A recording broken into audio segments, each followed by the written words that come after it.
ഇന്ന് രാവിലെ എണീറ്റപ്പോൾ തന്നെ നല്ല അസല് മഴയാണ്. ഹോ, മഴയത്ത് എണീക്കാനുള്ളൊരു സങ്കടം. പുതച്ചു മൂടി കിടക്കാനാ തോന്നുന്നത്. എന്നാലും എണീറ്റ് പണി തീർത്ത് പിള്ളേരെ സ്കൂളിൽ വിട്ടിട്ട് ചെടികളുടെ അടുത്തേക്കൊന്ന് ഇറങ്ങിയപ്പോഴാ മഴയത്ത് റോസാപ്പൂവിന്റെ ഇതളൊക്കെ കൊഴിഞ്ഞു കിടക്കണം കണ്ടത്. കാര്യം മഴ പെയ്യുമ്പോൾ ചെടികൾക്ക് നല്ല ഉന്മേഷമൊക്കെ ആണെങ്കിൽ പൂവിന്റെ ഇതളൊക്കെ കൊഴിഞ്ഞു പോയില്ലോ എന്നൊരു സങ്കടം. പാവം മഴ, എന്നും കുറ്റയുള്ളൂ അതിന്.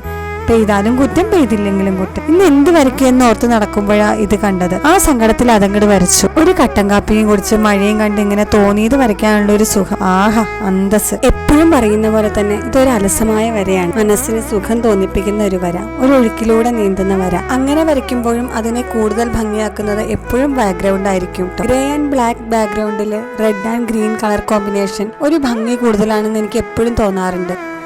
അതിൻ്റെ ഇടയിലേക്ക് വെള്ള നിറത്തിൽ മഴ ചാറുമ്പോൾ കുറച്ചുകൂടി റിയലിസ്റ്റിക് ആയിട്ട് തോന്നും കേട്ടോ. നമ്മൾ വരയ്ക്കുന്ന വരകളുണ്ടല്ലോ, എപ്പോഴും നമുക്ക് സന്തോഷം തരുന്നതായിരിക്കണം.